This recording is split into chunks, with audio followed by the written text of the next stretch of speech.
All right, guys, so the page on December 14th and 15th is all on 2-3 notes, which is finding the slope from graphs. So previously in this unit, we've talked a lot about how to find the unit rate, right?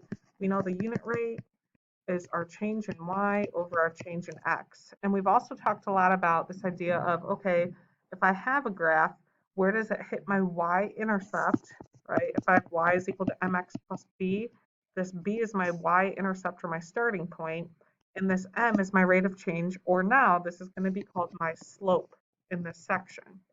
So here you're going to see a couple things. You're going to see the graphs, they want to know if they're positive or negative. So just like a book or a sentence, we read a graph from left to right. So if I were to draw a person here or a ball, is this ball going to go up the hill or down? Well, it's going down the hill. It's negative, right? What about here? If I were to draw a person here from left to right, are they going up the hill or down the hill? They're going up the hill. So that's a positive slope. Okay, here this one's a little steeper, right? If I were to draw a person here, are they going up a hill or down the hill? They're going up, so it's got to be a positive slope. And right here, if I draw a person again, is this positive or negative? Well, it's negative. It's going down. He's going down the hill. So it says explain how you know whether a line of a graph has a positive or negative slope. You read it from left to right. And if you're going up, it's positive. And if you're going down, it's negative. Okay, so last Friday we talked about drawing a right triangle to calculate the slope of a line. They want us to label each triangle with a ratio and simplify it as m equals my rise over my run. All right, so when I do that, I need to find two pretty points. So I see a point here on my y-axis, and I see a point down here. Well, first question is my slope getting bigger or smaller? Am I going up or down? Well, I'm going down, so it's going to be a negative slope. So my slope, I go down 1, 2, is negative 2 over 1, 2, 3, 4, 5. So I get negative 2/5 as my slope.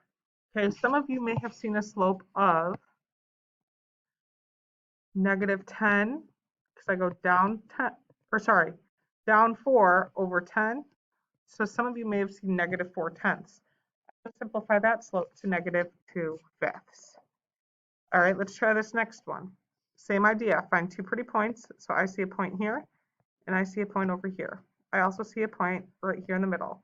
Am I going up a hill or down? Up, so I know it's going to be a positive slope. So I go up 1, 2, and I go over 1, 2, 3, 4, we'll say 5. So 2/5. Okay, what about this next one? This is a unique situation. If I were to have a ball right here and I drop it, would it ever hit anything? No, it would not. It's never going to fall. So it's going to be an undefined. It would continuously go on forever. It's an undefined slope, which we'll discuss undefined and zero slopes here in the days to come. All right. I'm going to have you guys try number 4. Hint, hint, it is a negative slope. So I'm going to have you try that. And if you need a hint that's a little bit further, let's use this as a point and this as a point. So I'll zoom in a little bit for you. So you're doing number 4, and I'll come back in on number 5 down below. So number 5, you're looking for two pretty points. I'm going to say this is a point right here because it hits an x and a y coordinate. And I'll also say this is a point right here. So I know it's a negative slope going down 1, 2, 3, 4, 5, 6, and over 3 or over 2. So down 6 over 2. Oh man, down 6 over 2. So that'll simplify to negative 3 over 1, which means if I did this correctly, I should be able to find another spot where I could go down 2 over 1, or perhaps a bigger triangle, right? So maybe it was down 12 over 4. There are multiple triangles in here that you could use. All right, let's try number 6. My person is walking up a hill, so it's going to be positive. I need to find my rise over my run.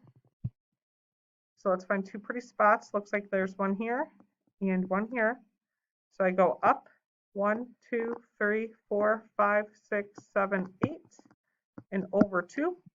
So my rise was 8, my run was 2, which means this simplified to 4 over 1. My slope is 4 over 1. Let's look for another triangle in there. I could start here and also go up 4, 1, 2, 3, 4, and over 1. Okay, which means there are multiple triangles in here that should all simplify down to that 4 over 1 to give me a slope of 4. Let's try number 7. Looks like I have a point right here and a point down here. So it's a negative slope because it's going down a hill. So I go down 1, 2, 3, 4, 5, 6, 7, 8. So down 8 and over 2. Right? So I go down 8. That's a negative movement on my number line. And to the right 2 would be a positive movement. So negative 8 divided by 2 gives me negative 4. All right, I'm going to have you guys try this one. Looks like there's a pretty point there and here. So I'm going to have you do 8.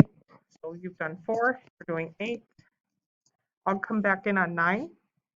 Number 9 looks like I have a point here at 2 and a point here at 4. 2 on my y and 4 on my x. So I'm going to go down because if I were to draw my person, they're going down this hill. You may choose 2 different points. As long as we simplify to the same thing, we are good. So I go down 2, which means down is a negative movement. So negative 2 and over 1, 2, 3, 4. That is a positive movement. So if I simplify this, I should get negative 1/2, which means you should be able to find another triangle. They'll simplify to negative 1/2. All right, here's another one of those special situations. So up above, we talked about the undefined slope. How if you were to drop a ball, it would just go on forever, right? Gravity would take it down. That's undefined. Here, if I were to drop a ball, it might bounce once, but if I have a heavy weight and I were to drop it, it would just stick there, right? It's not going anywhere. So this is called a zero slope. There's no slope. It's not moving. It's just going to hit the ground and stay there. All right. So what I want you guys to do is to do problems 1 through 10 down below for homework. When you are done, check out the homework calendar. Email me if you have questions.